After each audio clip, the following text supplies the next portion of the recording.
Hello everyone, welcome to my channel Psycho Study. I am Nishu Rawal and in this channel you will get the informative and comprehensive videos of psychology honor courses of IGNOU and I hope that you will like the content. So before jumping to the video, don't forget to subscribe to my channel and hit the bell icon. Hello everyone, welcome back to my channel. और इस video में हम BPCC 103 individual differences की unit 7 के last part को cover करेंगे। अब हमारा जो पार्ट बचा था इस चैप्टर में वो था कि हमें योगा के बारे में पढ़ना था कि योगा की क्या इंपॉर्टेंस है। दो ही टॉपिक बचे हमारे कि योगा की क्या इंपॉर्टेंस है और साथ में जो डेवलपमेंट है साइकोलॉजी की इंडिया में वो किस तरीके से हुई है उसके बारे में हमें पढ़ना है। तो इसमें आप कुछ पॉइंट्स हैं जो आप अपनी तरफ से बना करके लिख सकते हो। जो contemporary development in the psychology discipline, ये वाला जो हेडिंग है, ये वाला जो लास्ट टॉपिक है, ये भी क्या है बहुत ज़्यादा बड़ा था, मतलब काफ़ी ज़्यादा लेंथी था और कम से कम 2-3 पेजेस थे PDF में इसके। तो उतना ज़्यादा तो कोई भी नहीं पढ़ पाएगा और इतना ज़्यादा रेलिवेंट टॉपिक्स भी नहीं, पॉइंट्स भी, लाइन्स भी नहीं लिखी हुई है उसके अंदर, इतनी कोई इंपॉर्टेंट बातें भी नहीं है। तो मैंने क्या है उसको थोड़ा शॉर्ट पॉइंट्स में, कुछ हेडिंग्स में इसको डाल रखा है, लिखा है। आई होप कि आपको समझ में आए और थोड़ा सा इजी हो, बाकी याद तो आपको करना ही पड़ेगा सारा। और जो इंपॉर्टेंस ऑफ योगा, ये वाला जो टॉपिक है, ज़रूरी नहीं है कि जो पॉइंट्स इसमें लिखे हुए हैं या बुक में जो लिखे हुए हैं वही आपको लिखना है। आप अपनी तरफ से कुछ भी जितना आपको समझ में आता है या फिर जो भी आपको याद रहता है योगा के बारे में, क्योंकि आपको योगा की इंपॉर्टेंस लिखनी है और मेडिटेशन की क्या इंपॉर्टेंस है वो सब बातें लिखनी है, तो वो आप खुद से भी बना करके लिख सकते हो। ज़रूरी नहीं आपको एज इट इज़ वही बातें लिखनी है जो बुक में लिखी हुई है। कुछ इंपॉर्टेंट है कि जैसे इंटरनेशनल योगा डे कब होता है तो वो आपको वही लिखना पड़ेगा जो है, अपनी तरफ से तो कुछ बना के नहीं लिख सकते हो। तो 1-2 पॉइंट्स ऐसे हैं जो कि इंपॉर्टेंट है, बाकी आप खुद से बना करके लिख सकते हो। तो बिना देर लगे स्टार्ट करते हैं। जो हमारा फर्स्ट टॉपिक है इसका वो है importance of yoga, meditation and other indigenous system. तो इसमें है हमारा फर्स्ट, अब यहाँ पे मैंने क्या करा, पूरा पैराग्राफ लिखा हुआ था तो इसको मैंने कुछ हेडिंग्स दी हैं और इसके अकॉर्डिंग हम इसको याद करेंगे तो थोड़ा इजी हो जाएगा हम लोग को याद करने में। तो पहली हेडिंग है हमारी ग्लोबल पॉपुलैरिटी, कि योगा को पूरे वर्ल्ड में कब पॉपुलैरिटी मिली थी, कब लोगों ने जाना कि हाँ भाई योगा से भी फ़ायदा होता है, तो वो कब जाना था। Yoga and meditation have gained immense popularity world wide.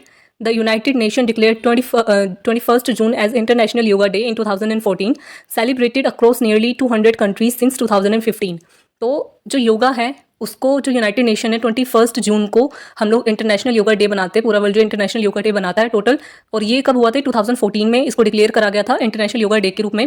और 2015 से हम लोग नियरली 200 कंट्रीज़ में इंटरनेशनल योगा डे सेलिब्रेट करा जाता है और सब लोग उस दिन योगा करते हैं। वैसे तो रोज़ ही करनी चाहिए। तो ये एक मोमेंट था जब योगा को बहुत ज़्यादा पॉपुलैरिटी मिली थी और इंटरनेशनली योगा को काफ़ी ज़्यादा लोगों ने जाना और योगा एक्सरसाइजेज और योगा मेडिटेशन वगैरह इन सब चीज़ों के बारे में लोगों को जानने को मिला था। तो ये थी ग्लोबल पॉपुलैरिटी। तो अगर आप सिर्फ ये हेडिंग याद रखोगे कि योगा को लोगों ने कब जाना था, पॉपुलैरिटी कब मिली थी, तो आप अंदर की बातें सारी लिख सकते हो। सेकंड हमारे पास सेकंड जो हेडिंग है करंट अंडरस्टैंडिंग ऑफ योगा, कि फ़िलहाल योगा को लोग क्या समझते हैं। Popular understanding of yoga often focuses on body postures, asanas, breathing exercises, pranayam and meditation, ध्यान। तो मोस्टली हम लोग क्या समझते हैं योगा से कि कुछ योगा पोस्चर होंगे, कि योगा आसन होंगे जिनको बोलते हैं हिंदी में आसन या फिर इंग्लिश में योगा पोस्चर्स, कि आपको सुखासन करना है या फिर सूर्य नमस्कार करना है। ये कुछ पोस्चर्स हैं जो सब लोग यूज़ करते हैं। फिर प्राणायाम एक्सरसाइजेस, ब्रेथिंग जो एक्सरसाइज हो गई कि आपको जो है अनुलोम विलोम करना है, या फिर और भी जो प्राणायाम की टेक्निक्स हैं, ठीक है, ब्रेथिंग एक्सरसाइजेस है वो आपको करनी है, या फिर मेडिटेशन करना है कि आपको एक जगह बैठ के ध्यान लगाना है। तो ये हम समझते हैं योगा से करंट टाइम पे। Early research showed that practicing yoga can reduce stress, anxiety, depression and improve physiological factors like blood pressure, heart rate. तो काफ़ी रिसर्च में ये काफ़ी पता चला है कि हमको कि जो योगा प्रैक्टिस से, कि चाहे हम जो योगा पोस्चर्स करें या फिर ब्रेथिंग एक्सरसाइजेस करें या फिर मेडिटेशन करें, तो इससे काफ़ी ज़्यादा जो हमारी मेंटल हेल्थ है और फिजिकल हेल्थ है दोनों पे काफ़ी ये असरदार है, दोनों पे काफ़ी इंप्रूव करती है हमारी हेल्थ को। चाहे डिप्रेशन और एंजाइटी उसको भी रिलीज़ करती है, क्योंकि जब हम योगा पोस्चर्स करते हैं, कुछ है ना, कुछ सर्टेन योगास होती है जिसकी वजह से कुछ हमारे जो केमिकल्स हैं बॉडी में, है ना, वो सेक्रेट होते हैं। जो सेक्रेट नहीं हो रहे हैं वो सेक्रेट होना स्टार्ट हो जाते हैं, हार्मोनल बैलेंस हो जाते हैं। तो अगर उसकी वजह से कोई भी हमें स्ट्रेस, एंग्जाइटी या डिप्रेशन, वो सारी चीज़ें धीरे धीरे ठीक होने लगती है। Even blood pressure, heart rate और भी बहुत सारी ऐसी बीमारियाँ होती हैं, डिसीज़ होती हैं जो कि काफ़ी योगा से काफ़ी ज़्यादा इंप्रूव हो सकती है। तो ये हम समझते हैं करंट टाइम में योगा से। तो पहली हेडिंग थी हमारी ग्लोबल पॉपुलैरिटी, सेकंड हेडिंग थी हमारी करंट अंडरस्टैंडिंग ऑफ योगा। आपको ये हेडिंग्स याद रखनी है, एग्जाम में जरूरी नहीं आपको ये लिख करके आनी है, आपको बस ये पॉइंट्स याद रखने हैं और हेडिंग से थोड़ा सा इजी हो जाएगा आपको याद रखने में। कि ग्लोबल पॉपुलैरिटी एक पॉइंट थी, हेडिंग थी। दूसरी हेडिंग थी कि हम फिलहाल में क्या समझते हैं योगा के बारे में। तो आप अंदर में जरूरी नहीं आपको यही 2 पॉइंट्स लिखना, आप कुछ भी लिख सकते हो जितना आपको समझ में आता है कि आप क्या समझते हो योगा से।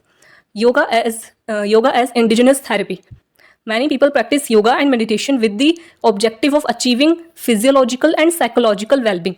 Yoga and meditation are regarded as indigenous forms of therapy due to their holistic approach. अब जो योगा है उसको हम इंडिजिनस थेरेपी की तरह यूज़ करते हैं।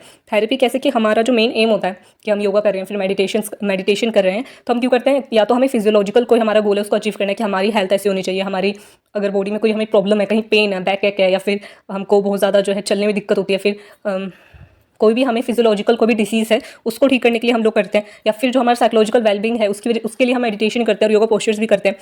तो इस तरीके से हम थेरेपी के रूप में भी इसको यूज़ करते हैं कि हमें कोई भी एक गोल अपना अचीव करना है थेरेपी की तरह। योगा और meditation are regarded as indigenous form of therapy due to their holistic approach. और जो योगा है और मेडिटेशन है ना, तो इसको हम कैसे यूज़ करते हैं कि ताकि, क्योंकि जब हम योगा करते हैं, मेडिटेशन करते हैं, जब आप सूर्य नमस्कार करते हो, ये भी एक योगा का पोस्चर है, तो इसमें आपकी फुल बॉडी स्ट्रेचिंग होती है ना। आपका कोई एक पार्ट के लिए आप नहीं करोगे, जब आपकी पूरी बॉडी स्ट्रेच हो रही है, सारी जो मसल्स हैं वो स्ट्रेच हो रही हैं, ठीक है, आपके जो इंटरनल ऑर्गन्स है उसमें भी काफ़ी इफेक्ट पड़ता है। तो एक पूरी होलिस्टिक अप्रोच होती है। जब आप योगा करते हो, कोई भी पोस्चर करते हो, वो सिर्फ आपको एक फायदा नहीं देगा, उसके बहुत सारे फायदे होते हैं। तो एक होलिस्टिक अप्रोच है कि आपको कंप्लीट, जब आप योगा करते हो और मेडिटेशन करते हो, तो एक कंप्लीट आपकी जो फिजियोलॉजिकल साइकोलॉजिकल दोनों चीज़ें इंप्रूव होती है उसकी वजह से। तो हम इसको एक इंडिजिनस फॉर्म ऑफ थेरेपी के रूप में भी यूज़ करते हैं, ताकि हमारा जो भी गोल है अपनी फिजियोलॉजिकल हेल्थ से रिलेटेड या फिर साइकोलॉजिकल वेलबींग से रिलेटेड, वो अचीव हो सके। तो एक होलिस्टिक अप्रोच है हमारी। इंडिजिनस मीन्स देशज, कि हमारे देश की, मतलब एक थेरेपी के रूप में हम इसको यूज़ कर रहे हैं। इस वजह से योगा थेरेपी सेशंस भी काफ़ी लोग लेते हैं, मेडिटेशन के लिए भी काफ़ी लोग सिखाते हैं, थेरेपीज होती हैं। तो ये था हमारा थर्ड पॉइंट। फोर्थ पॉइंट है हमारा recognition and integration. Recognition and integration में क्या है हमारा कि the national institute of health NIH in the United States consider Ayurveda, acupuncture, yoga and other methods as a part of complementary, alternative and integrative health approaches। जो NIH है, national institute of health United states में, उन्होंने क्या माना कि जो हमारा आयुर्वेद है ना, जो एक्यूपंक्चर और जो योगा है और दूसरे जितने मेथड्स हो गए और मेडिटेशन वगैरह सारा कुछ जो योगा भी है इसमें, इसको हमें कॉम्प्लीमेंट्री या फिर अल्टरनेटिव या फिर इंटीग्रेटेड हेल्थ अप्रोच मानते हैं। कि हम अगर दवाइयाँ भी ले रहे हैं, ठीक है, अगर कोई हमें हेल्थ इशू है उसके लिए हम दवाइयाँ भी ले रहे हैं, बट साथ में अगर हम योगा करते हैं या फिर आयुर्वेद का हम यूज़ करते हैं उसके साथ में, तो ये कॉम्प्लीमेंट्री अप्रोच हमारी हो जाती है कि हमको और ज़्यादा फायदा होगा और जल्दी फायदा होगा। तो एक कॉम्प्लीमेंट्री अप्रोच की तरह, हेल्थ अप्रोच की तरह हम इसको यूज़ करते हैं। इंटीग्रेटिव मतलब मिल करके, साथ में, सब कुछ एक साथ। In India the Ayush ministry encourages systems like Ayurveda, yoga, यूनानी, सिद्ध एंड होम्योपैथी। जो इंडिया में भी जो आयुष मिनिस्ट्री है, उन्होंने भी काफ़ी ज़्यादा इंकरेज करा है आयुर्वेद को, कि हम लोग को आयुर्वेद का भी जो है काफ़ी, आयुर्वेद से भी काफ़ी फ़ायदा होता है। योगा थेरेपीज हमको करनी चाहिए। जो यूनानी मेडिसिन है, जैसे यूनानी मेडिसिन में, जैसे आपने साफ़ी सुना होगा, साफ़ी भी यूनानी मेडिसिन में आती है, ठीक है, यूनानी मेडिसिन है। और जो होम्योपैथी, इन सबको मिला करके हमको यूज़ करना चाहिए ताकि हमको ज़्यादा फ़ायदा हो।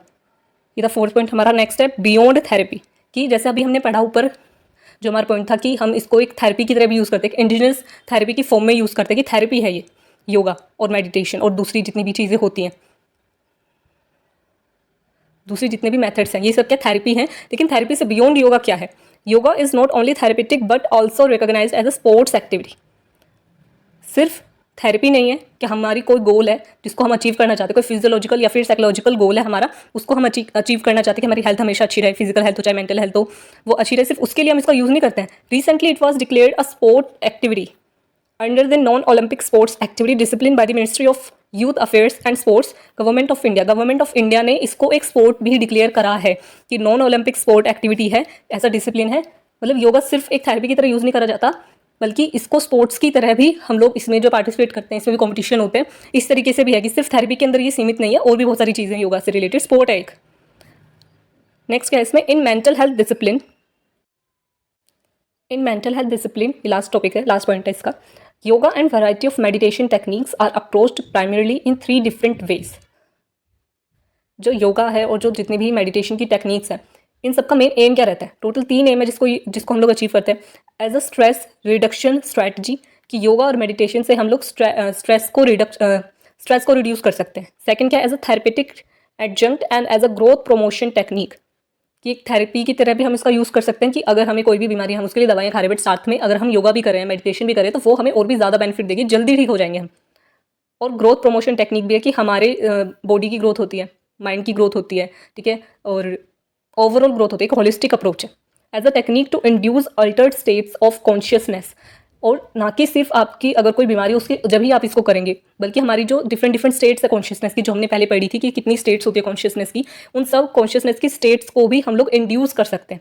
इंड्यूस मीन्स एक स्टार्टअप, ठीक है, तो हम उधर जा सकते हैं, उस कॉन्शियसनेस की स्टेट्स को अचीव कर सकते हैं कि हम ज़्यादा अवेयर हो। जैसे हम लोग मेडिटेशन की टेक्निक यूज़ करते हैं, हम एक ही चीज़ पर ध्यान लगाते हैं, तो उसकी वजह से जो हमारा फोकस है, जो हमारी कॉन्सेंट्रेशन पावर है, वो इंक्रीज़ होती है ना। तो हम ज़्यादा अवेयर होते हैं आसपास की चीज़ों से, हम ज़्यादा जल्दी से ऑब्जर्व कर पाते हैं, चीज़ों को देख पाते हैं, ज़्यादा अवेयर होते हैं। तो वो भी कॉन्शियसनेस की स्टेट है जब हम अवेक होते हैं, जाग रहे होते हैं और सब चीज़ों को परसीव कर रहे होते हैं। तो हम ऐसे डिफरेंट जो हमारी अल्टर स्टेट्स हैं कॉन्शियसनेस की, उसको भी इंड्यूस कर सकते हैं। तो ये 3 प्राइमरी वेज हैं। Researchers and therapist have attempted to understand the mechanism involved in them with reference to mind body interaction. All such efforts can be considered as psychology of yoga. अब psychology of yoga जो हमने term पढ़ी थी, या फिर yoga psychology जो हमने term पढ़ी थी, तो इसमें होता क्या है कि जो रिसर्चर्स होते हैं और जो थेरेपिस्ट होते हैं, वो सब जो है रिसर्चेस कर रहे होते हैं और समझने की कोशिश करते हैं कि किस तरीके से कौन सा मैकेनिज्म, कौन सी प्रोसेस पूरी इन्वॉल्व होती है योगा में और मेडिटेशन के अंदर, कि कैसे वो हमारी माइंड को और बॉडी दोनों एक दूसरे के साथ इंटरेक्ट किस तरीके से कर रही है। कि हम कोई फिजिकल पोस्चर कर रहे हैं, ठीक है, कोई योगा पोस्चर कर रहे हैं, उसकी वजह से हमारी बॉडी पे, हमारे माइंड पर क्या इन्फ्लुएंस होता है उसका, हमारी माइंड पे, हमारी बॉडी पे क्या इन्फ्लुएंस होता है। तो वो सबको समझते हैं हम लोग किसमें, योगा साइकोलॉजी में। और यही मेन एम होता है साइकोलॉजी ऑफ योगा का, योगा साइकोलॉजी का, कि जो भी रिसर्चर्स होते हैं, जो भी थेरेपिस्ट होते हैं, वो ये समझने की कोशिश करते हैं कि किस तरीके से क्या पूरा मैकेनिज्म होता है, क्या पूरी प्रोसेस होती है कि कुछ योगा पोस्चर्स की वजह से या फिर मेडिटेशन जब हम करते हैं तो कॉन्शियसनेस के डिफरेंट स्टेट्स को कैसे हम अचीव कर पाते हैं, कैसे इंड्यूस कर पाते हैं, कैसे हमारी ब्रेथिंग टेक्निक्स जो होती हैं वो किस तरीके से हमारी कॉन्सेंट्रेशन पावर को, हमारी लर्निंग, मेमोरी और जो हमारे हॉर्मोन्स है उसको किस तरीके से इन्फ्लुएंस करती है। तो ये होता है योगा साइकोलॉजी में। Such approaches fail to do justice to the original intent and purpose for which yoga and other meditation techniques were developed in the Indian context. अगर इंडियन कॉन्टेक्स्ट के अकॉर्डिंग अगर हम देखें तो जितने भी थेरेपिस्ट है, जितने भी रिसर्चेस हुई हैं अब तक, तो उन्होंने कोई पूरा जस्टिस करा नहीं है। मतलब उन्होंने अच्छे से नहीं बताया कि भाई योगा और मेडिटेशन का क्या रोल है, क्या मैकेनिज्म यूज़ होता है, किस तरीके से ये जो है क्या इसका रियल इंटेंट है, कि किस वजह से हम लोग इसका यूज़ करते हैं, क्या पूरा मैकेनिज्म होता है, इसको ढंग से बता नहीं पाए, डिस्क्राइब नहीं कर पाए इंडियन कॉन्टेक्स्ट के अकॉर्डिंग। अगर जो स्पिरिचुअल एम है योगा का, वो क्या है कि जो हमारा स्पिरिचुअल एम है वो है to utilise yoga to enhance mental activity. कि the spiritual aim of yoga is diametrically opposite the contemporary approaches to utilise yoga to enhance mental activity. अगर जितने भी थेरेपिस्ट हुए हैं, है ना, जितने भी रिसर्चेस हुए हैं, अगर हम बिहेवियरिस्टिक अप्रोच लगाएं या फिर हम फ्रॉइड की जो सेक्सुअल अप्रोच लगाएं या फिर साइकोएनालिटिकल अप्रोच लगाएं या फिर दूसरी जितनी भी अप्रोचेज हैं, है ना, जस्ट ऑफ साइकोलॉजी, सारी जितनी भी अप्रोचेज हैं, सबका यूज़ करके अगर हम समझने की कोशिश करें कि भाई योगा का क्या रोल है, तो ये जितने भी कंटेम्प्रेरी अप्रोचेज हैं, ये सब किस पे ध्यान देते हैं कि योगा का यूज़ करा जाता है मेंटल एक्टिविटी को इन्फ्लुएंस करने के लिए, कि आपकी लर्निंग अच्छी हो जाए, आपका कॉन्सेंट्रेशन पावर अच्छा हो जाए, फोकस अच्छा हो जाए, सिर्फ इस वजह से। लेकिन जो स्पिरिचुअल एम है योगा का, वो इन सबसे बिल्कुल ऑपोजिट है, इन सबसे अलग है। अब योगा जो है वो भी 4 टाइप्स की होती है। एक तो है जनन योगा, भक्ति योग, राजयोग एंड कर्म योग। ये 4 डिफरेंट टाइप्स के योगा हैं। सबकी डेवलपमेंट जो इंडिया में हुई है, सबका अलग अलग तरीका होता है करने का, और अलग अलग तरीके से सेल्फ रियलाइजेशन के लिए हम इसका यूज़ करते हैं। ये डिफरेंट जो ह्यूमंस हैं, सब में इंडिविजुअल डिफरेंसेस हैं, सबके टेम्परामेंट्स डिफरेंट हैं, मोटिवेशनल ट्रेड्स जो हैं हर किसी के डिफरेंट है, तो उसको समझने के लिए हम लोग यूज़ करते हैं। और हमने 4 टाइप की योगा पढ़ी कि एक जन योग होता है, एक भक्ति योग होता है, राजयोग होता है, कर्म योग होता है। तो इन सब का तरीका अलग है, इन सब का यूज़ भी अलग अलग तरीके से करा जाता है। कि हमें अगर कोई एक पर्टिकुलर चीज़ करनी है तो उसके लिए हम राजयोग करेंगे या फिर भक्ति योग करेंगे, कोई स्पेसिफिक काम के लिए स्पेसिफिक योगा पोस्चर है या फिर योगा है। तो जो योगा है ये क्या है कि इसका जो मेन इंटेंट है इंडियन कॉन्टेक्स्ट के अकॉर्डिंग वो काफ़ी डिफरेंट है। और अगर हम और जितनी भी कंटेम्प्रेरी अप्रोचेज हुई हैं, ठीक है, साइकोएनालिटिकल अप्रोच है या फिर बिहेवियरिस्टिक अप्रोच है या फिर दूसरे अप्रोचेज हैं, उन सब के बेसिस पर कॉग्निटिव अप्रोच है, उन सब के बेसिस पर हम देखें तो उनका मेन एम क्या मानते हैं वो योगा का, कि हमें मेंटल एक्टिविटी को एनहांस करना है। बट इंडियन कॉन्टेक्स्ट में वो डिफरेंट है, जो इंटेंट है योगा का वो अलग है। हमें सेल्फ रियलाइजेशन चाहिए, और इसके लिए, इस सेल्फ रियलाइजेशन के लिए हम लोग क्या है, डिफरेंट 4 टाइप्स की योगा हम किसी का भी यूज़ करते हैं। There is a need to distinguish the contemporary approaches to yoga from the original objective of yoga as a system and the psychological aspects involved in them, which may be called yoga psychology. और वही चीज़ हमने पढ़ी कि जो contemporary approaches है, साइकोएनालिटिकल approach हो गई, behaviouristic approach हो गई, कॉग्निटिव अप्रोच हो गई, ठीक है, और ह्यूमनिस्टिक अप्रोच हो गई, और जितने भी अप्रोचेज हैं, इन सब का जो एम है, ये सब जो समझते हैं कि योगा क्या है, योगा का क्या ऑब्जेक्टिव है, वो डिफरेंट है। और जो ओरिजिनल योगा है, ओरिजिनल इंटेंट है योगा का, वो अलग है। तो वो हमें डिस्टिंग्विश करने की अभी ज़रूरत है, अभी करना है, बाकी है आगे। और यही चीज़ हम करते हैं किसमें, योगा साइकोलॉजी में। तो ये था हमारा योगा योगा की क्या इंपॉर्टेंस है, मेडिटेशन की क्या इंपॉर्टेंस है, और भी काफ़ी इंडिजिनियस फॉर्म्स हैं, इंडिजिनियस मेथड्स हैं जिसको कि हम लोग यूज़ करते हैं, और क्या उनकी इंपॉर्टेंस है, ये सब हमने पढ़ा। ज़रूरी नहीं आपको सारे ही पॉइंट्स लिखने हैं, आपको बस वो थोड़ी बहुत हेडिंग्स याद रखनी है। उसके अंदर का जितना भी मटेरियल है वो आप खुद से लिख सकते हो, या फिर कुछ और पॉइंट्स अपनी तरफ से ऐड ऑन करना चाहते हो तो आप ऐड ऑन कर सकते हो। बेसिकली आपको ये बताने कि योगा की क्या इंपॉर्टेंस है, तो उसमें आप बहुत सारी चीज़ें लिख सकते हो। 10 मार्क्स का अगर क्वेश्चन आता है तो आप बहुत सारी बातें इसमें लिख सकते हो। तो ये था हमारा योगा की इंपॉर्टेंस। अब लास्ट जो इसका टॉपिक बचा चैप्टर का वो है contemporary development in the psychology discipline. अब जो हमारा लास्ट टॉपिक है वो है contemporary development in the psychology discipline. तो इस वाले जो टॉपिक में ना हम लोग पढ़ेंगे कि अभी जो है किस तरीके से डेवलप हो रही है साइकोलॉजी, पहले क्या था, अभी क्या है, इस सब बातों को हम लोग समझेंगे। तो ये बहुत सारा मतलब कम से कम 3-4 पेजेस में थी ये वाला, 3 to 4 पेजेस में था ये वाला टॉपिक। तो इसको मैंने कुछ पॉइंट्स में डाला, आपको ज़रूरी नहीं है कि आपको सारे पढ़ना है, 2-4 पॉइंट्स आप पढ़ लो, मतलब ये हेडिंग्स आप 2-4 पढ़ लो और इसके अंदर का मटेरियल आप खुद से लिख सकते हो। कुछ बातें आपको याद रखनी है, बस उन्हीं को लिखना है, आपको बहुत ज़्यादा स्ट्रेस नहीं लेना कि भाई इतना सारा इतना बड़ा हम लोग कैसे करेंगे। थोड़ा बहुत पढ़ो और उसी को आप बना करके उसको आप लिख सकते हो एग्जाम में। तो इसमें क्या है कि जो contemporary psychology is in crossroads when it was formally founded as a scientific discipline back in 1879, it was forced to adapt the materialistic view of the universe that characterized physical and natural sciences. देखो जब हम psychology को as a science बता रहे थे तो 1879 में हम लोग ने क्या माना था कि भाई साइकोलॉजी जो है साइंस है, और इसकी वजह से इसको फोर्स करा गया था कि हम लोग सिर्फ मटीरियलिस्टिक जो वर्ल्ड व्यू है हमारा सिर्फ उसी के ऊपर फोकस करेंगे कि जो फिजिकल है। अब फिजिकल वर्ड्स आपको याद आ रहा होगा कि जब हमने फर्स्ट चैप्टर पढ़ा था तो उसमें हमने पढ़ा था कि साइकोलॉजी को पहले साइंस ऑफ सोल माना गया था, फिर उसको क्यों रिजेक्ट कर दिया गया, क्योंकि भाई सोल का तो कुछ फिजिक है ही नहीं ना, वो तो मेटाफिजिकल है नेचर में। मेटाफिजिकल मतलब जिसको छुआ ना जा सके, जैसे जो फिजिकल वर्ड होगा कि जिसको हम छू सकते हैं, देख सकते हैं, जिसका वेट कर सकते हैं, ठीक है, कोई भी ऑब्जेक्ट है आप उसका वेट निकाल सकते हो, लेकिन सोल का आप कैसे वेट निकालोगे, सोल को स्टडी किस तरीके से करोगे। इस वजह से सोल को रिजेक्ट कर दिया गया था।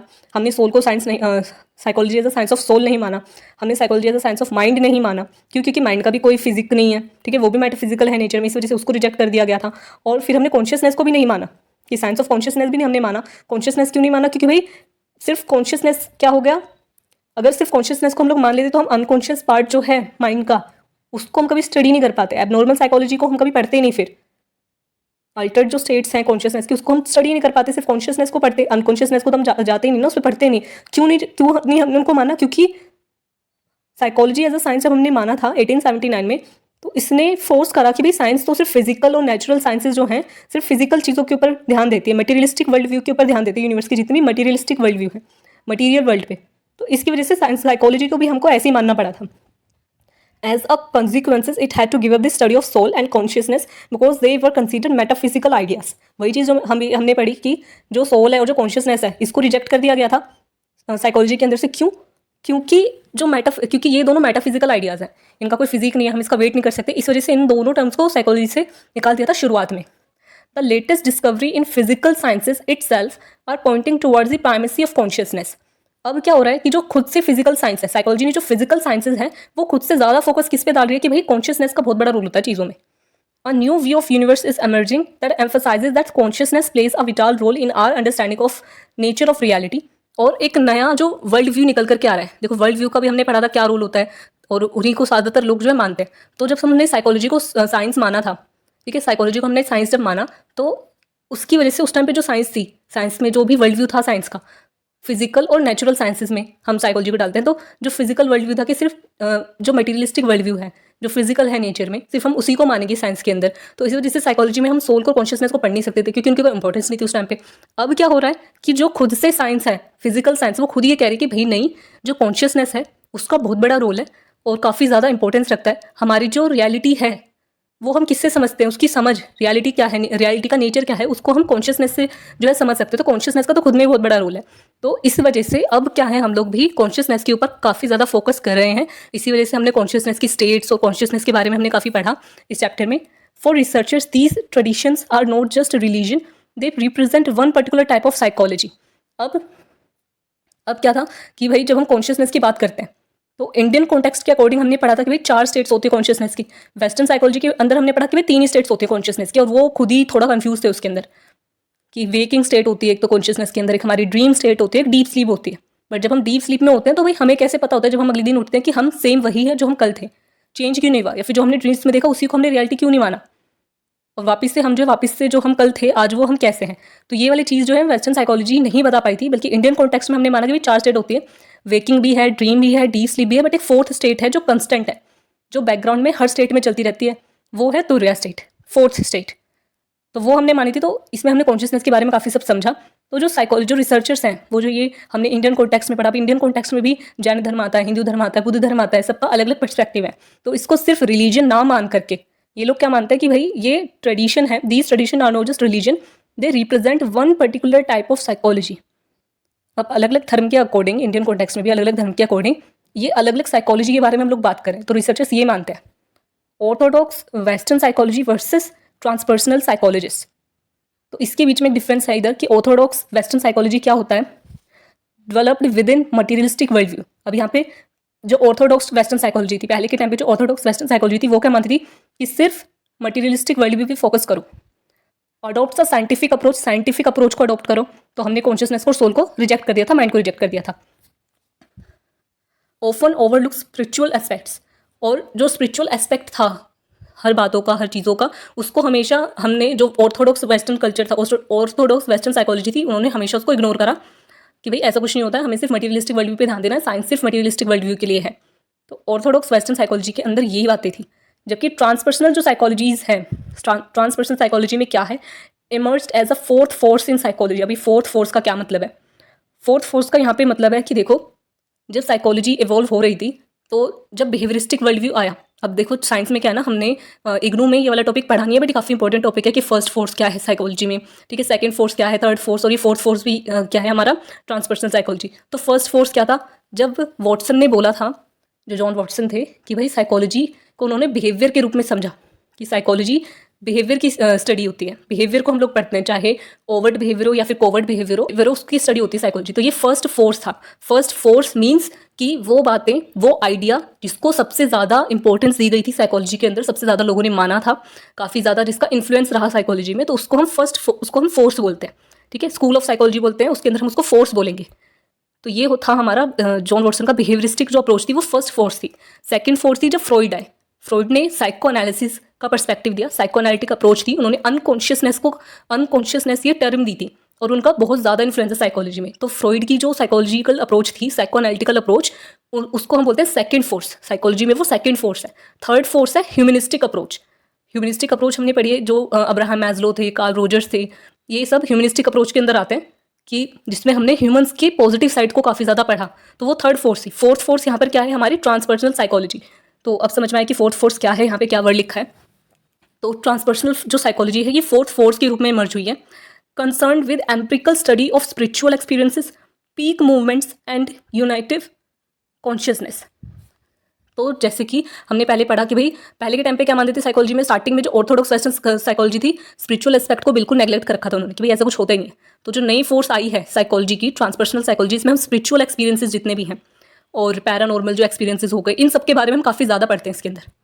Explores Meta needs, ultimate values, mystical phenomena, bridges science and spirituality. यानी कि ट्रांसपर्सनल साइकोलॉजी में जितना भी मिस्टिकल वर्ल्ड है, जिसको पहले माना जाता था कि साइंस में इस सब कुछ चीज़ों को हम पढ़ते ही नहीं है ना, बट इसमें क्या है, हम लोग इन सब चीज़ों के बारे में पढ़ रहे हैं, जो हमारी जो मिस्टिकल जितनी भी बातें हो गई, मिस्टीरियस जितनी बातें हो गई, पैरानॉर्मल साइकोलॉजी हो गया, ये भी एक फील्ड इमर्ज होकर के आई थी नई है ना, और स्पिरिचुअल जितना भी कॉन्टेक्स्ट हो गया, इस सबको हम किस में पढ़ते हैं, ट्रांसपर्सनल साइकोलॉजी में। यानी कि साइंस और स्पिरिचुअलिटी को जोड़ रही है ये ट्रांसपर्सनल साइकोलॉजी। तो ये डिफरेंस है ऑर्थोडॉक्स वेस्टर्न साइकोलॉजी में और ट्रांसपर्सनल साइकोलॉजी में। अब क्या है, Asian societies and spiritual world view. अब एशियन सोसाइटीज़ जिसमें कि हमारा इंडिया भी आ गया, तो ये क्या मानते हैं, इनका क्या वर्ल्ड व्यू, इनका क्या स्पिरिचुअल वर्ल्ड व्यू है, वो हमें पढ़ना है। तो एशियन सोसाइटीज़ और स्पिरिचुअल वर्ल्ड व्यू, इस वाले टॉपिक में क्या है, many Asian societies retain a spiritual world view, modern psychology rooted in materialism may not fully understand their behaviour. तो एशियन सोसाइटीज़ में मोस्टली क्या है, जिसमें हमारा इंडिया भी आ गया और भी कंट्रीज़ आ गई, तो एशियन सोसाइटीज़ में ना अभी भी हम लोग जो है स्पिरिचुअल वर्ल्ड व्यू में काफ़ी ज़्यादा मानते हैं, ठीक है, अभी भी हम लोग जो हैं इन सब चीज़ों में बहुत ज़्यादा बिलीव रखते हैं। हमारा world view spiritual world view है, आज भी हम लोग अपने धर्मों से, अपने जो स्पिरिचुअल कॉन्टेक्स्ट है, लिटरेचर है, उस सब में काफ़ी बिलीव रखते हैं। तो जो मॉडर्न साइकोलॉजी है, जो कि मटीरियलिस्टिक वर्ल्ड व्यू पे ज़्यादा फोकस करते हैं, वो शायद हमारे जो बिहेवियर है, हमारा जो नेचर है, उसको पूरी तरीके से ना समझ पाए, क्योंकि उनका जो मटीरियलिस्टिक वर्ल्ड व्यू बहुत ज़्यादा जो ऑर्थोडॉक्स वेस्टर्न साइकोलॉजी हो गई उसमें, और जो हमारा वर्ल्ड व्यू है वो थोड़ा स्पिरिचुअल है। तो ये एक डिफरेंस हो जाता है, जिसकी वजह से वो हमारे पूरे बिहेवियर को नहीं समझ पाएंगे। The claim of universal psychology is question leading to a distinction between western and non western psychology. और इसकी वजह से, क्योंकि उनका मटेरियलिस्टिक वर्ल्ड व्यू, हमारा स्पिरिचुअल वर्ल्ड व्यू, तो इसकी वजह से एक डिफरेंस आ जाता है जो हम लोग इस चैप्टर में पढ़ रहे हैं कि इंडियन और नॉन वेस्टर्न, वेस्टर्न और नॉन वेस्टर्न साइकोलॉजी, ये जो चीज़ निकल करके आई है, ये डिस्टिंक्शन जो हुआ है वो इसी वजह से हुआ है। नेक्स्ट पॉइंट है variation with in western cultures. Again मैं बता दूं कि आपको ये हेडिंग्स याद नहीं करनी है। ये हेडिंग्स मैंने खुद से, मतलब ये हेडिंग्स जो बनाई है ताकि आपको थोड़ा सा याद रहे इन बातों के बारे में। आप सिर्फ हेडिंग अगर आपको याद हो जाए तो अंदर की बातें आप लिख सको कि एशियन सोसाइटीज़ का स्पिरिचुअल वर्ल्ड व्यू, तो उसके बारे में आपने 2 पॉइंट्स लिख दिए। कॉन्शियसनेस के बारे में 2-4 पॉइंट्स लिख दिए। ऑर्थोडॉक्स जो वेस्टर्न साइकोलॉजी उसके बारे में लिख दिया। ट्रांसपर्सनल साइकोलॉजी के बारे में लिख दिया। आपको जरूरी नहीं, अगर आपको हेडिंग ना याद आए लेकिन आपको पॉइंट्स कुछ याद है तो आप सिर्फ पॉइंट्स लिख दो, आपको हेडिंग लिखने की जरूरत नहीं है। ओके, तो नेक्स्ट इसमें पॉइंट है variations with in western cultures, कि जो वेस्टर्न कल्चर है उसमें भी क्या वेरिएशंस है। Even with in western culture significant differences exist, कि वेस्टर्न कल्चर में भी ज़रूरी नहीं कि हम वेस्टर्न कल्चर की बात करें तो वो पूरा ही एक होगा। जैसे हमारी कंट्री में भी जो स्पिरिचुअल वर्ल्ड व्यू की हम लोग बात करें, बट यहाँ पर भी हर किसी का जो वर्ल्ड व्यू है, हर किसी का जो पर्सपेक्टिव है वो अलग है। हमारी कंट्री में हमें कितनी सारी वेरिएशन मिल जाती है, वैसे ही वेस्टर्न जो वर्ल्ड व्यू है, वेस्टर्न जो कल्चर है, उसमें भी बहुत सारे डिफरेंसेस हैं। Modern psychology often reflects American values. जब हम मॉडर्न साइकोलॉजी की बात करें तो मोस्टली हम लोग अमेरिकन वैल्यूज़ की बात कर रहे होते हैं कि वो लोग मोस्टली क्या मानते हैं, उसी का हम लोग वेस्टर्न या फिर मॉडर्न साइकोलॉजी में हम कंसिडर करते हैं। Some argue it is by Americans, for Americans and of Americans. कई लोग कहते हैं कि मॉडर्न साइकोलॉजी में मोस्टली जो बातें पढ़े वो अमेरिकन्स के बारे में है, या फिर सिर्फ अमेरिकन्स के लिए है, या फिर उन्हीं की वजह से। Researcher shows that this psychology doesn't represent the entire North American population, it's akin to sophomore psychology.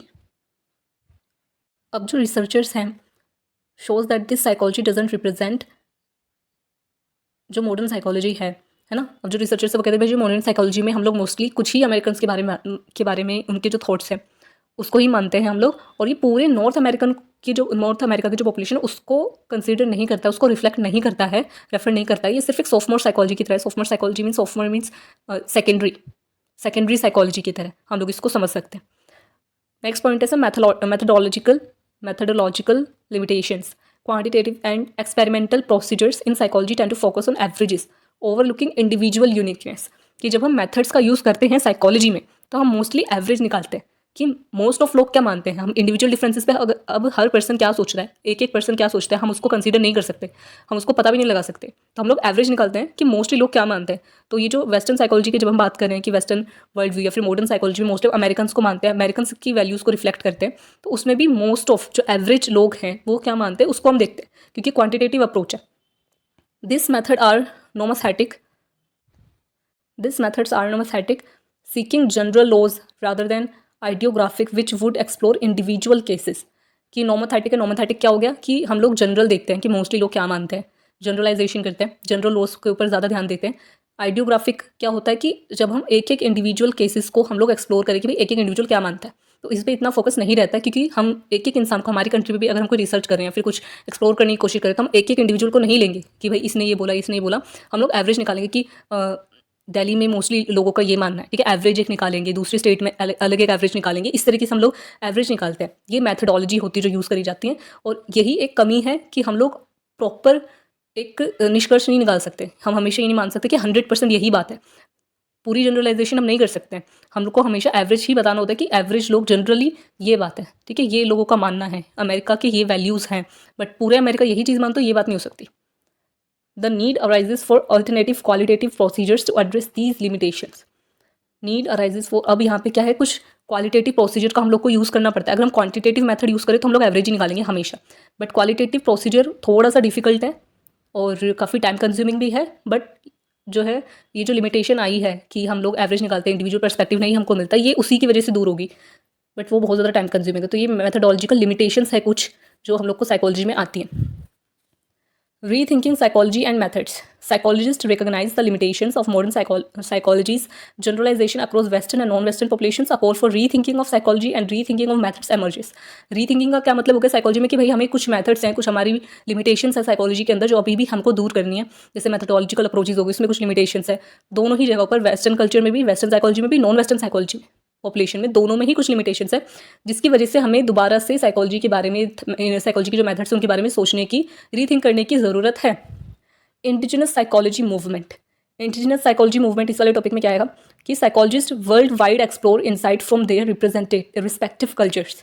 कि जो साइकोलॉजिस्ट हैं वो अपने रिस्पेक्टिव कल्चर को लेकर के, जो उनका कल्चर है, जिस कल्चर से हम लोग बिलोंग करते हैं, उसके बारे में हमें नॉलेज थोड़ी ज़्यादा होती है, हमें इंसाइट ज़्यादा होती है।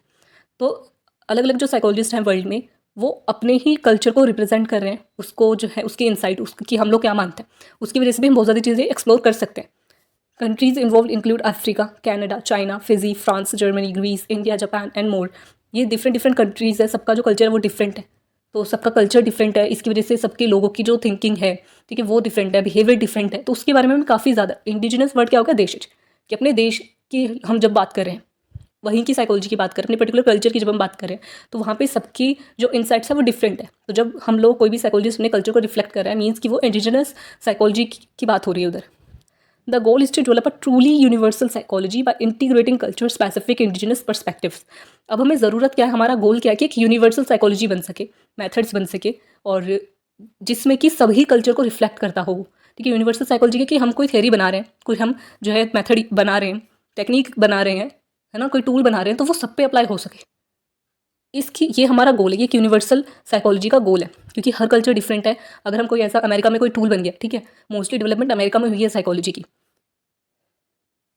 तो हम लोग अगर उसको पढ़ रहे हैं, ठीक है, उस टूल का हम लोग यूज़ कर रहे हैं, तो वो हो सकता है हमारे कल्चर में स्पेसिफिक ना हो, हमारे कल्चर में यूज़ ना करा जा सके, या फिर हमारे कल्चर में हो बट अफ्रीका का जो कल्चर है, या जर्मन का जो कल्चर है, या फ्रांस का, या फिजी का, चाइना का जो कल्चर है, वहाँ पर उसका बिल्कुल कोई यूज़ ना हो सके। तो हमें इसी तरीके से थेरेपीज़ और टेस्ट या थियरीज हमें बनानी है, ये हमारा गोल है। Relevance of Indian psychological thought. Indian psychology provide valuable insight from both consciousness and socio-cultural viewpoints. It contributes to the development of a holistic and globally relevant psychology. अब जो इंडियन साइकोलॉजिकल थॉट है, इसकी क्या relevance है psychology में? देखो, जो हमारा इंडियन कल्चर है जिसमें हमने पढ़ा, इसमें कॉन्शियसनेस के बारे में सबसे ज़्यादा बातें लिखी गई हैं। मतलब जो जैन धर्म है, बुद्ध धर्म है, और भी जो धर्म है, इसमें कॉन्शियसनेस को बहुत ज़्यादा इंपॉर्टेंस दी गई है। डिफरेंट जो स्टेट्स है, हम कैसे उसको इंड्यूस कर सकते हैं, उसके बारे में बहुत ज़्यादा नॉलेज है। तो जो हमारा इंडियन थॉट है, इंडियन जो पर्सपेक्टिव है, साइकोलॉजिकल थॉट है, इंडियन थॉट, उसकी काफ़ी ज़्यादा रेलिवेंस है और काफ़ी ज़्यादा इंपॉर्टेंस है, और पूरे वर्ल्ड में ग्लोबली काफ़ी ज़्यादा उसकी रेलिवेंस है, क्योंकि हम लोग डिफरेंट कॉन्शियसनेस की स्टेट्स को और सोशियो कल्चरल जो वर्ल्ड व्यू है, व्यू पॉइंट है, उसके बारे में काफ़ी ज़्यादा बातें हमारी इंडियन थॉट में, इंडियन पर्सपेक्टिव में। Altered states of consciousness reported by ले पीपल, रिसर्चर्स एंड प्रोफेशनल्स। अब जो डिफरेंट स्टेट्स है कॉन्शियसनेस की, उसके बारे में हमें बहुत सारे लोगों ने काफ़ी ज़्यादा बातें लिखी हैं, रिसर्चर्स ने लिखी है, प्रोफेशनल्स ने लिखी है। ओकर under the influence of drugs, कि अगर किसी ने मारिजुआना, कैनबिस और डिफरेंट ड्रग्स हो गए, ठीक है, भांग हो गई, या फिर और भी बहुत सारे ड्रग्स होते हैं, या फिर हिप्नोसिस, या फिर मेडिसिन होते हैं, या फिर जब मेडिटेशन करते हैं उसमें भी एक पीक ऑफ एक्सपीरियंस होता है। तो ये जिसकी वजह से कि हमारी जो अल्टर्ड स्टेट है कॉन्शियसनेस की, डिफरेंट स्टेट्स है, वो इंड्यूस होती है, कि वो स्टार्ट हो सकती है। तो इसकी वजह से ये डिफरेंट स्टेट्स है जिसके बारे में लोगों ने लिखा है। Challenge are understanding of reality. और ये जो डिफरेंट स्टेट्स है, अब कौन सी स्टेट रियलिटी वाली है? अगर आप सपना देख रहे हो, ठीक है, आप कोई डीप स्लीप या फिर आप ड्रीमिंग स्टेट पे हो, और आप कोई सपना देख रहे हो, कोई ड्रीम देख रहे हो, और फिर आप उठते हो, तो एक पर्टिकुलर टाइम के लिए आप सिर्फ उस ड्रीम में ही जी रहे होते हो, आपकी रियलिटी वही होता है जो आप उस ड्रीम में देख रहे हो, और अभी जो आपकी रियलिटी है वो अलग है। तो एक्चुअल रियलिटी क्या है, वो हम लोग को समझनी होती है उधर। पैरेलल्स विद कुंडलिनी योगा के बारे में आपने सुना होगा, आई थिंक। तो कुंडलिनी योगा के जो पैरेलल मेथड्स हैं, उसके बारे में क्या है कि सेम ही डिस्क्रिप्शन है, जैसे इंडिया का जो कुंडलिनी योग है, एक योग है कुंडलिनी योग, वैसे ही दूसरी जो योगा टेक्निक्स हैं, ठीक है, उसमें भी सेम डिस्क्रिप्शन है। Description of samadhi stages in Vedanta literature and Yoga sutras align with mystical experiences reported by the seers and saints. कि जो साधु थे या संत थे, जिन्होंने कुंडलिनी योग करा है, या फिर डिफरेंट जो अलग अलग एक्सपीरियंसेस उनको हुए हैं, योग सूत्रा में जैसे लिखा है, तो उनको काफ़ी मिस्टिकल एक्सपीरियंसेस हुए हैं योग करते हुए। और जो है योग सूत्रास में जो समाधि का एक्सपीरियंस होता है, वो उनका काफ़ी डिफरेंट होता है, काफ़ी मिस्टिकल होता है, हम लोग एक्सपीरियंस नहीं कर सकते, सोच नहीं सकते, ऐसा एक्सपीरियंस होता है। तो ये था कुंडलिनी योग। अब इसमें काफ़ी सारे पॉइंट्स ऑलरेडी हो चुके हैं, तो इतना भी आप लिखते तो बहुत है, और ज़रूरी नहीं कि आपको सारा ही लिखना है, आपको जितना समझ में आता है, जितनी डेवलपमेंट आप इस पॉइंट में भी, ये वाली जो हेडिंग, इस पर भी आप योगा के बारे में बहुत सारी बातें लिख सकते हो, कॉन्शियसनेस के बारे में बहुत सारी बातें लिख सकते हो, और इंडियन वेस्टर्न कल्चर के बारे में जितना भी हमने पढ़ा है उसके बारे में आप लिख सकते हो। तो यहीं पे हम इस चैप्टर को खत्म करते हैं। आई होप कि वीडियो आपको अच्छी लगी हो, सारी बातें समझ में आई हो। कोई भी क्वेरी आपकी रहती है तो आप कमेंट सेक्शन में लिख करके बता सकते हो। और प्लीज़ अगर आपका कोई क्वेश्चन होता है तो आप पर्टिकुलर उस वीडियो का जो टाइम है कि जिस टाइम पर वो आपको कोई पॉइंट है, कोई बात है, कोई ऐसा वर्ड है जो नहीं समझ में आया, फिर कोई थ्योरी नहीं समझ में आया, तो आप प्लीज़ उसको मेंशन करके फिर अपना क्वेश्चन लिखो, क्योंकि ऐसे आप कोई भी एक वर्ड उठा करके पूछते हो तो वो समझ में नहीं आता कि आप क्या पूछ लो। तो प्लीज़ आप थोड़ा डिटेल में मेंशन करो कि आपका क्या क्वेश्चन है, तब मैं उसको समझ करके फिर कुछ बता सकती हूँ। अगर आप सिर्फ एक वर्ड लिख दोगे या फिर ऐसा कुछ भी मेरे को डीएम कर दोगे तो वो मेरे को नहीं समझ में आएगा। तो आप प्लीज़ थोड़ा सा क्लियर और डिटेल में बताओ कि आपका क्या क्वेश्चन है। और यहाँ तक आपको अगर आप वीडियो में बने हो तो प्लीज़ वीडियो को लाइक कर दो, चैनल को सब्सक्राइब कर दो, ज़्यादा अपने फ्रेंड के साथ शेयर कर दो और अपना फीडबैक ज़रूर दो कमेंट सेक्शन में, क्योंकि उससे मेरे को बहुत ज़्यादा मोटिवेशन मिलती है। और थैंक्स फॉर वॉचिंग, और मिलते हैं हम लोग अगली वीडियो में नेक्स्ट चैप्टर के साथ।